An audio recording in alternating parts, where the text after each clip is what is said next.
here with most of the Reverberations to talk about their new album, Changes, which is out next week on the 7th. I got to be a part of some of the recording process when you guys were down in Joshua Tree, but for those who don't know, can you talk about where you guys recorded, what it was like, the recording process a little bit? Sure, yeah.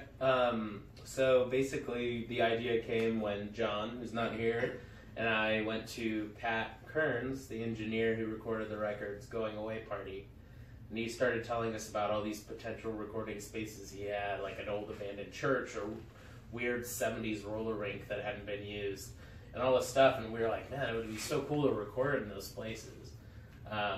And so basically we booked a tour down California, hitting all the major cities, and we ended up in Joshua Tree and recorded the album in a house in the middle of the desert in about 4 or 5 days.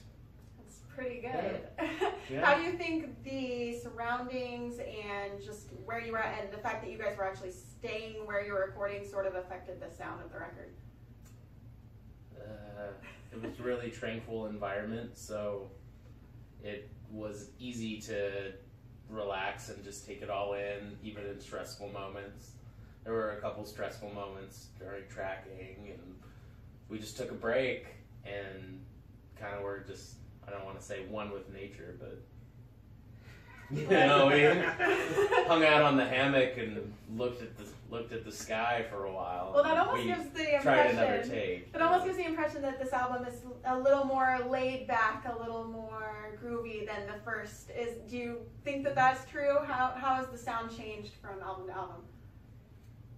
Anybody else? Yeah.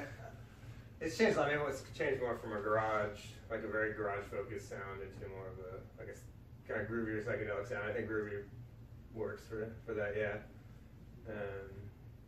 It's like it's not raw garage rock like with a lot of screams and stuff in there, and like I still love that music and everything, but just the band's direction, like in general, has just shifted to kind of more groovy, experimental in some ways, and like kind of just more psychedelic. So is that where the title Changes comes in, or where did that come from?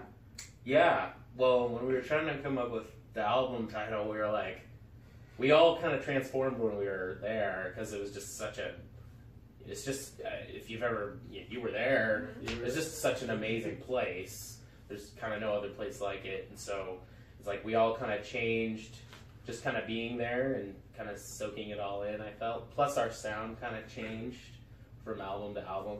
So it's just kind of fitting. So, Gotcha. And Changes is the name of the song on the record, so it kind of all just fell together. That works. That way. It was a really organic recording process, because we were sleeping right next to our instruments. Yeah, Ian's bed was right behind his drums. I was on the couch and my keyboard stand was right next to it. Mm-hmm. Yeah. And I think that Pat Kearns had a lot to do with the way the final sound came out as well. So, So he worked with very well produced. He worked with the house. I mean, he basically used the house as a tool and as a studio, and so it's like, he found the best spot for the drums, and we found the best spot to put the bass amp, and with the guitars were in the kitchen, and then we did the vocals in the living room. Mm-hmm. It was just we used the house as an instrument in a weird way. No, that's amazing. Yeah. And so speaking of changes, I have this button on. It's time for changes. Can we talk a little bit about what's going on with these buttons and why they're special? Sure.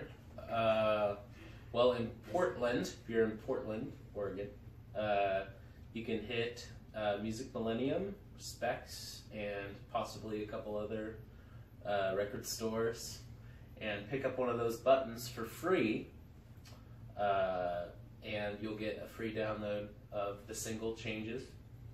And there's a little contest too, and you can enter to get into the record release show for free. And when is the record release show? March 9th at the Secret Society. Okay, well, we'll be there. And for the people who aren't local and aren't going to be able to make it out, the album is now, you can you can pre-order it now, right? Yeah. So where can people get it, and when is it officially shipping? It'll start shipping out on the 7th. So you can place your pre-order today, tomorrow, whenever.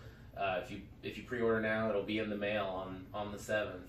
I've already got a Valentine's present for somebody else or for yourself. A lot of our releases tend to be in February. A lot of our singles have come out on Valentine's You're just sharing Day. the love with us. Yeah, sharing the love. So You can find it on Bandcamp. Yep, reverberations.bandcamp.com. All right. Well, I think that's about it. Anything else we need to throw in? Anything that we think John may have wanted to say? John's in Disneyland, by the way. Hi, John. Hi, John. Hello from Hey, Disneyland. All right, guys. Well, thanks a lot, and we'll be seeing you at the release show, and we'll be ready to hear the record next week. Yeah. Bye, everybody. Bye, everybody. Bye.